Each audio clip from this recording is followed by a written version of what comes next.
Hoje vamos falar de Hanawasaku Shura no Gotoku.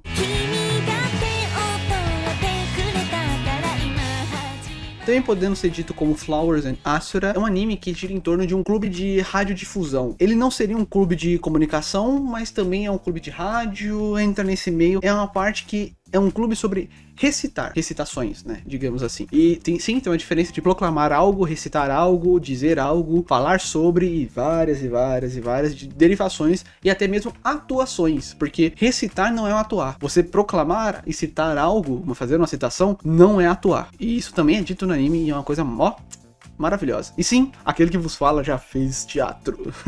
É meio estranho, né, olhando pra minha cara, né, mas eu fiz sim teatro. Então é muito legal você ver isso retratado no anime. Muito bom. Esse anime é maravilhosamente muito bom. Desde tudo que você pode imaginar desse anime. Ele tem uma animação acima da média, ele é incrivelmente bonito, tem a direção muito bem feita, as aberturas e encerramentos são muito boas. E sim, quando eu digo direção muito bem feita, é acima da média mesmo. No sentido de que tem muita coisa que não tem como você transparecer falando, que é mostrada em cena. Você tem todo um clima, a direção, como que é feito, como é feita a câmera, que é feito. Tem parte que eles estão gravando coisas, né? Então você tem todo esse meio de contar uma história sem parecer uma gravação estática, amadora, de adolescentes. Nossa, esse anime é muito bom nesse sentido. Mas eu acho que acima de tudo isso, é uma coisa que eu até anotei, que eu deixei destacado logo no começo do anime. Você tem uma situação onde a protagonista, Haruyama Hana, acaba que a Usurai Mitsuki indo dormir na casa dela. E eu falei, esse anime vai fazer uma cena de banho, né? Esse anime vai fazer uma cena de banho e vai ser grotesco. E não tem. Aí como você pode me dizer, por que eu tô destacando isso como algo do anime bom? Ele é muito respeitoso. Muito respeitoso mesmo, no sentido de que é difícil de você ter uma retratação falando de adolescência e tudo mais sem ter esses fanservices esquisitos, sabe? E não tem. Ele é extremamente bem feito nesse sentido. Toda brecha que poderia ter, que eu imaginei que ia ter uma coisa estranha, sim, isso faz parte de mim, não tenho como eu não pensar nisso, porque tudo que remete a esse tipo de anime vai ter uma cagada dentro da história, mas não, ele é muito respeitoso e muito bem feito, e sim, as cenas são muito bem feitas, e toda a imagem que é passada da própria Mitsuki, da Usurai Mitsuki, ela tem uma imagem mais masculinizada mesmo, assim, e eu acho que isso só tem a dizer mais pra frente sobre a personalidade dela, que é mais colocada na história. Então, é muito legal. Eles ensaiam alguns romances, mas não é nada que vai entrar na história em si, tá ligado? Então, é muito bem feito. Eu gosto de anotar algumas coisinhas, como eu notei aqui, a Kebia, que eles falam que é uma planta, né, que remete às cores dos olhos, se não me engano, da personagem. Você tem a cena da praia do episódio 1, se vocês forem assistir, vocês vão se lembrem da cena da praia, vocês vão entender o que eu tô falando, que é direção, é como que é feito, é o timing, é a dublagem, porque tudo nesse anime, ele remete a algo que usa a voz, o corpo, a expressão e o jeito de falar as coisas, de transparecer. Quando eu tô falando aqui pra vocês, eu tô recitando, falando algo, né? Eu tô falando de uma forma mais coesa. Obviamente, quando você entra pra fazer um vídeo, você tem que entrar numa persona de como que você vai exemplificar as coisas e tentar falar da forma mais ouvível. É uma comunicação que eu não posso ter como nesse meio tempo, como alguém não me entender. Que nem, quando eu vou falar fora, eu até falo, não, eu tenho que lembrar das minhas aulas de teatro. Quando eu tô falando na rua, eu acabo falando nesse mesmo tom. E eu lembro que no teatro eles falam, não, você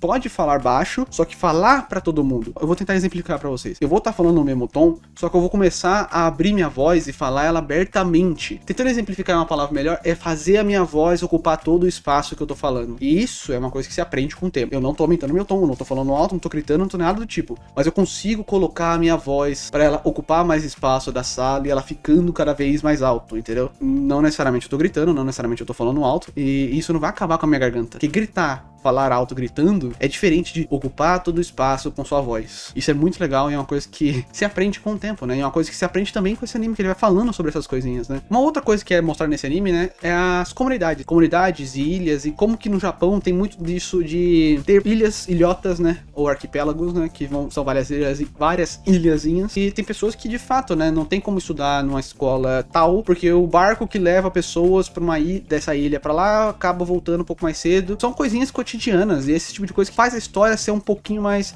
real. Assim, até pra alguém que mora do outro lado do mundo, né, a gente estando aqui no Brasil, consegue se identificar como alguém que conhece pessoas que moram no interior, pessoas que moram em outros estados. Você não tem tanta acessibilidade. Claro, a gente não tem essa ligação direta com ilhas, mas querendo ou não, quando você mora em uma cidade mais longe das coisas, você tem horários pra fazer, né? Que às vezes não é corroborado, não tem como ajudar. A própria prefeitura não consegue se ajudar nesse sentido de, né, conseguir se locomover dentro de cidades ou ir para cidades e voltar. Outra coisa que é muito bem apresentada nessa história são os personagens secundários dela, né? Eu já citei 2, que basicamente é a protagonista e essa segunda personagem muito importante da história. E você tem os outros personagens, tanto do clube, os professores, a mãe da personagem e tudo que gira em torno dessas pequenas coisinhas. Você tem um objetivo que os personagens almejam, que é a Sayoji Shura lá, que é a pessoa que recita, maravilhosa, linda, que faz tudo perfeitamente, que tem uma oratória maravilhosa, que consegue ser a história que ela tá contando, conseguir fazer todo mundo se sentir dentro daquilo.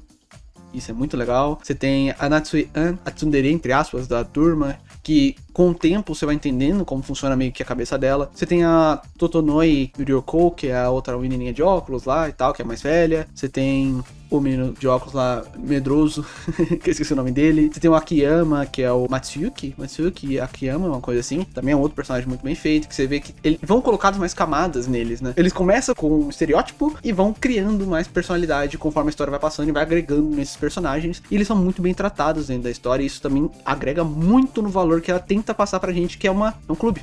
É um clube, eles precisam de se conhecer, eles precisam de ser amigos. E isso também é uma coisa que é muito bem colocada, né? O próprio Toga Shuedai, que é amigo da Natsue há mais tempo, eles vão brigando, né? A própria personalidade deles em conflito, né? E acaba que você fala, né, eles vão ser o casalzinho. E não é esse o caso, eles são amigos. Brigam, mas são amigos de muita longa data, entendeu? Então, eles quebram essas expectativas, colocando mais coisa e profundidade dentro dos próprios personagens, né? Cada um que eu tô citando aqui, eles vão ter uma coisinha por trás, né? Eles vão sendo citados e colocados em um contexto dentro dessa história cada vez maior. Isso que vai agregando e deixando a história cada vez mais tranquilo de se assistir e muito gostosa de se ver. E eu acho que isso que faz um anime ser muito bom. Eu anotei algumas coisinhas, como eu digo sempre, que são livros, citações de kabuki, que são teatros. Eu acho que é um livro falando de kabuki, na verdade, porque dentro dessa obra, né, eles citam que eles têm um concurso da NHK, que se não me engano é uma empresa de comunicação gigantesca do Japão. Esses concursos, né, essas provas, esses torneios, né, digamos assim, você meio que tem opções de livros pra você pegar algo de uma página dele pra você recitar, né? Citar e fazer a sua apresentação, que tem várias variações dentro do anime que eles são exemplificadas. E os livros que são citados eu fui anotando. Falei, mano, um dia eu quero ver isso.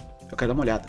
Comprar, talvez. Mesmo que seja em japonês, pra começar a treinar mais o meu japonês. E eu acho que não vai demorar muito pra eu fazer um vídeo aqui, porque eu tô quase completando um ano de Duolingo de japonês. Então eu queria fazer uma coisa mais comemorativa. Então, mais pra frente a gente vai ver o que vai fazer. E eu anotei algumas coisinhas mesmo. Eles citam no anime um dicionário de sotaque e formas de falar palavras iguais. Mais pra frente eu vou dar um exemplo disso e vocês vão entender o que eu tô falando. Outro personagem que eu gostaria de citar é o Kichijouji Hiromi, que é o professor de todo mundo, né? Que é o reitor, né? Do curso deles. Que também é do curso de teatro. Aí começa a misturar as coisas que vocês vão começar a entender o porquê que eu gostei tanto desse anime. Esse professor, ele nada mais é, como um ótimo professor que ele é, um provocador. Nato, no sentido assim. Ele é um provocador e ele aguça os alunos nesse sentido que eles tentarem e puderem, né, ir mais longe dentro daquilo que eles se propõem a fazer. E claro, ele quer que todo mundo da radiodifusão vá pro teatro. Mas dá pra ver que ele tem muito amor por aquilo que ele faz. E esse grupo em específico, tanto que ele cria um mascote, ele tem toda essa apresentação, essa ideia de falar com o aluno, deixando ele entender. Ele aguça, ele questiona, pra ele chegar na resposta. Ele faz as perguntas certas para as dúvidas dos próprios alunos serem respondidas por eles mesmos. Isso que é muito bom e é muito bem feito novamente. Outra coisa aí é se destacar esse anime. Parece que eu só tô tecendo coisas boas. Mas vai ter reclamações. Cara, vai chegar lá. Mas uma coisa é elogiar esse anime. Isso não necessariamente tem a ver com o anime, e sim com a legenda. A legenda é muito bem feita. Ela tem muito mais do que deveria ter. Eu acho que a atenção a mais que eles têm é porque o anime ele é muito sobre leitura. Então tudo que eles estão tendo que exemplificar na obra, que eles estão lendo, que eles estão falando, tá dentro de papéis. Então tudo isso tá legendadinho, bonitinho, mostrando até a própria grafia. Eles tentam colocar um pouquinho mais de pausas silabatônicas e coisinhas, né? Que a gente vai aprendendo. Isso eu aprendi também no teatro, né? Que você tem como várias formas de entregas de frases, né? E mais pra frente eu vou dar um exemplo por isso pra vocês, mas a autora, por ser mulher, eu acho que tem muito mais desse toque, esse cuidado ao exemplificar as coisas. E eu acho que isso também tem detalhes no anime e tudo mais, é muito bom, né? Ajuda muito aquele que tá tentando consumir, né? Mesmo que eu tenha que pausar pra ler um papel, conseguir entender o que eles estão colocando, claro, isso é eu que faço. Não é necessariamente preciso de se fazer, mas é muito bem feito eu poder fazer isso, entendeu? A autora, como eu já disse, uma mulher, Takeda Ayano, que só tem um animezinho. Além desse, ok, seria tipo o quarto anime adaptado dela, eu acho. Se for contar todas as adaptações que tem de anime dela, seriam muitos. né? Porque ela é a mesma autora de A Sinfonia de Hibiki, se não me engano, coisa assim, que é um anime que parece ser muito bom, né? Sobre orquestra e tudo mais, já tem, sei lá, uma porrada de temporada, filme, spin-off, coisa pra caramba, e eu sei que faz um sucesso absurdo esse anime lá fora, no Japão principalmente, e esse é outra obra dela. Tem muita coisa. Essa autora é muito boa, e eu sei que essa outra obra é uma nota altíssima, tá? Então talvez eu assista algum dia, mas é da mesma autora. Então, tá ali, né?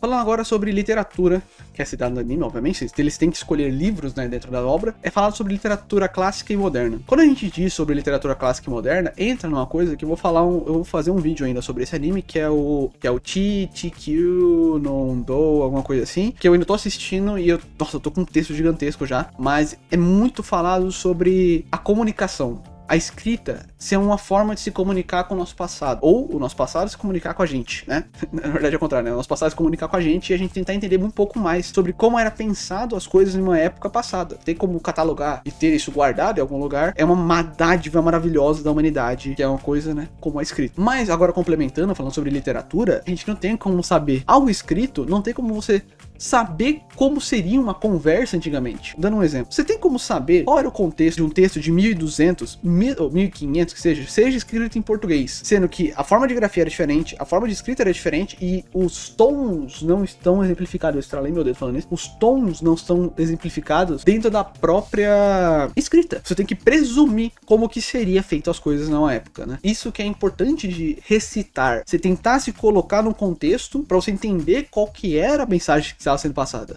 Isso é muito difícil e é uma coisa que é muito legal, né? Você começar a pensar que o texto, necessariamente, ele não é só a palavra escrita e falada daquela forma robótica. Eu leio aqui meu texto e falo, não tem como saber como se conversava antigamente. Tem como eu entregar essa frase de várias formas. E daqui 100 anos, não tem como saber como foi escrito isso. Qual que é o contexto que eu escrevi isso? Eu anotei esse texto. Isso é uma coisa que se deixa com essa pulguinha atrás da orelha e faz você pensar como que a escrita é muito além, né? Tanto que Viagem no Tempo, o maior problema é a comunicação, né? É o que vocês falam, né? Se eu voltasse no tempo, pra Grécia Antiga, mesmo sabendo grego antigo, tem um problema grandão, tá? Porque provavelmente eles vão falar de outra forma, de outro sotaque, de outra... Mano, tem muita variação de fonética mesmo. Tanto que a gente pode falar. Muitas coisas que portugueses falam, português de Portugal, né, da Guiana brasileira, é difícil de entender pra gente. É muito difícil. E não é nem questão de zoar, não é questão de brincar. É difícil. Mesmo sendo a mesma língua. Isso é muito legal de se pensar. Eu acho que um exemplo melhor que eu poderia dar é esse. É muito difícil. Mais um ponto que eu posso destacar e falar desse anime é a alegoria com imagem, né? Como eu disse que a direção é muito bem feita, o advento da escrita, assim, em conjunto com a imagem, consegue transparecer algo pra gente. Voltando agora a falar de personalidade, de personagens. No começo eu achava que a menina ruiva, eu acho que ela é ruiva, eu achava que ela era, né, daquele país lá, ex-país. Mas não, ela demonstrou ao longo do tempo que ela gosta de um outro personagem. E os avanços, como eu disse, nas construções de personalidade e os dilemas impostos sobre cada um, e bem como a direção ajuda e consegue ser entregue em conjunto com o professor, que também de fato provoca tudo isso, não provoca os problemas, né, mas provoca esses dilemas que estão acontecendo, acaba gerando um anime que tem uma construção muito boa.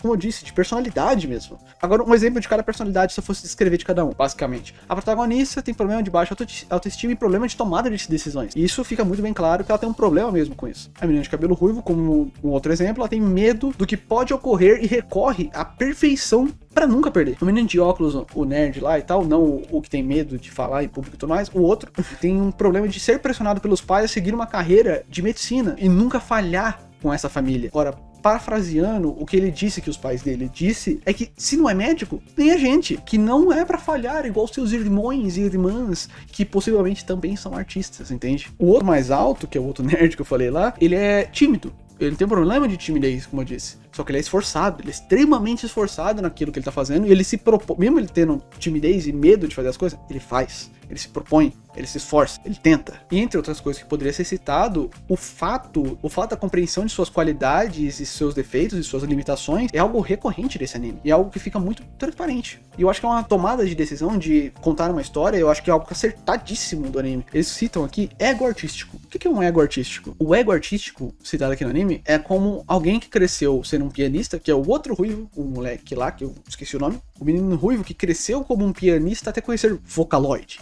Ele conheceu Hatsune Miku, galera. Brincadeiras à parte. Ele aprendeu que perfeccionismo e criar são coisas inevitáveis. Você vai se recorrer à perfeição quando você está criando algo, e isso é um limitador muito, muito grande na sua própria criatividade. E o comum, na verdade, pode ser incrível. E sabe com quem que ele aprendeu isso? Ele aprendeu com um cara tímido, que ele se diz tímido e tenta fazer as coisas, só que ele fala, pô, eu não consigo fazer nada além do comum. E ele mesmo disse pro menino, pô, mas o seu comum, além de me ajudar muito, a gente fez uma obra maravilhosa. Aí ele voltou, o menino tão tímido lá falou pra ele, exato, então por que você tem que ser tão perfeito em tudo que você tá fazendo? Tentando ser perfeito. Quebrando a cabeça, acabando com tudo. É nesse sentido que pesa muito mais. Eu vou ler exatamente como eu anotei aqui, pra vocês entenderem como que tava minha mente vendo essa cena. Pensar demais em algo mais atrapalha do que usar do comum. Existem inúmeras formas de fazer as coisas darem certo, e uma delas é, sim, sendo comum. É muito bom, né? Eu acho interessante, né? Como que, às vezes, eu penso que tudo que eu tô fazendo aqui é uma grande balela. Mas, ao mesmo tempo, eu volto pra ver algum vídeo meu, eu me sinto motivado. Eu falo, nossa, não é o comum. O comum seria eu nem tentar, baseado naquilo que eu sou. O comum é eu nem tentar. Eu já tô tentando, eu tô fazendo, então eu já tô fora do meu comum. Entende? Eu gosto como o design de personagens, eles não é nada gritante, diferente, né? É algo absurdo, mas é muito bonitinho. Sim, como eu acho que personagens chineses nos animes são cada vez mais retratados, eu gosto como que eles são retratados, até o jeito que eles falam é bem bonitinho e tudo mais. Dentro dessa obra, quando aparecem essas personagens novas, que eu comecei a pensar que eles citam também no anime os exemplos de frases. Como que recitar não é só interpretar. Não é interpretar no sentido de que eu tô fazendo um personagem, né? Interpretar no sentido de fazer um personagem teatral. A frase é estojo de violoncelo preto. Se eu falar estojo de violoncelo, vírgula, preto, estojo de violoncelo preto, é uma coisa. Agora se eu falar estojo de violoncelo preto, qual que é a diferença? A primeira frase eu tô falando de um estojo preto. Um estojo de violoncelo preto. E a segunda eu tô falando que o violoncelo é preto. Estojo de violoncelo preto. Entende? Como que a mesma frase, mudando uma vírgula necessariamente, ou a forma que eu passo essa frase pra alguém, muda totalmente o contexto. Muda até o objeto que está sendo falado. E isso é muito legal, como que a comunicação é maravilhosa, né? Nessa parte da história, eles já estão falando mais sobre competições, né? Porque está se aproximando, né? As competições de meio do ano, se não me engano, algo assim. E eu acho muito interessante a fala sobre competição e como que ela diz muito o que esse anime quer refletir sobre isso. A forma como tudo gira em torno de competir, independente se você se nega a enxergar isso. A protagonista tá nesse meio e, sim, ela é influenciada e forçada, de certa forma, a ser competitiva. Mas o que faltava pra ela, como eu disse anteriormente, não era competição. Não era competição que faltava, e sim determinação pra conseguir fazer aquilo que ela almeja. Isso, como que é a diferença, né, de competição e determinação são coisas diferentes. Você ser competitivo pode ser algo prejudicial. Agora você ser determinado a fazer algo, na verdade se torna um ponto, um norte, né? E algo que é gratificante, né? É algo bonito. E eu acho que não chega a ser nocivo ser determinado. Falando um pouco sobre o arco final. O anime no final, ele entra num arco onde... eu não vou dar spoiler, mas eu acho meio meh, na minha opinião. Eu acho que falta dar um norte a mais. Sim, dá vontade de você continuar vendo a história, mas eu acho que esse arco ele deixa em baixa o anime. Por isso que eu até ele perdeu um pouco a nota que eu dei pra ele. Mas não é como se ele fez faltar algo na história, né? Como, eu queria ver a competição. Tanto faz, o que eu queria ver, eu queria entender o que eles queriam passar. Eu acho que só criou uma barriga no anime e eu acho que nesse sentido não foi legal. Mas, de resto, o anime é maravilhoso. Mas, novamente, esse anime consegue ser muito bem dirigido e ele consegue entregar diferentes tensões durante a obra que, pra mim, é maravilhosa. E agora, eu sei que é meio aleatório, mas eu quero ler uma parte de um trecho do livro Homo Ludens, que fala sobre cultura e jogos, pra vocês entenderem um pouco sobre ganhar. Como a gente já tava falando sobre competir, eu vou ler sobre ganhar. A ideia de ganhar está estritamente relacionada com o jogo. Todavia, para alguém ganhar é preciso que haja um parceiro ou adversário. No jogo solitário, não se pode realmente ganhar. O alcance desse objetivo desejado não pode ser assim chamado. O que significa ganhar? E o que se ganha? Ganhar significa manifestar sua superioridade no resultado de um jogo. Contudo, a evidência dessa superioridade é uma tendência a conferir ao vencedor uma aparência de superioridade em geral. Ele ganha alguma coisa mais do que apenas o jogo enquanto tal. Ganha estima, conquista honrarias, e essas honrarias e estima imediatamente concorrem para o benefício do grupo ao qual o vencedor pertence. Chegamos aqui a outra característica muito importante do jogo. O êxito obtido passa prontamente do indivíduo para o grupo. Mas há um aspecto que é ainda mais importante, o instinto agônico de competição. Não é fundamentalmente um desejo de poder ou de dominação. O que é primordial é o desejo de exceder os demais, de ser o primeiro e ser festejado por esse fato. Só secundariamente tem importância o fato de resultar da vitória um aumento do poder do indivíduo ou do grupo. O principal é ganhar. O exemplo mais puro de uma vitória que não implica nada visível ou aproveitável, a não ser o simples fato de ganhar. É o que vemos no caso do jogo de xadrez. Isso que é legal. O livro, ele aqui já fica como minha recomendação, mas eu vou falar mais pra frente novamente o nome dele. Eu acho que o complemento que ele diz sobre ganhar em meio a essa competição que eu tava tentando citar pra vocês. Dito isso, de resto, fica aqui meu agradecimento por ter chegado até aqui. O Live Pixel tá aqui no cantinho e toda ajuda sempre será bem-vinda. Comente aqui suas experiências ou inexperiências com esse anime. E caso tenham curtido, tanto quanto eu, não deixem de comentar aqui e falar qual a experiência que você teve com essa obra. E agora, como uma última vírgula, eu quero aqui deixar a minha recomendação duvidosa, e sim, foi esse o nome que eu escolhi porque ele reflete muito bem o meu gosto cultural. Bom, nesse caso vai ser Homo Ludens, do Huazinga. Eu ainda não terminei de ler o livro, eu não gosto de recomendar coisas pela metade, mas eu acho que é um adendo muito bom.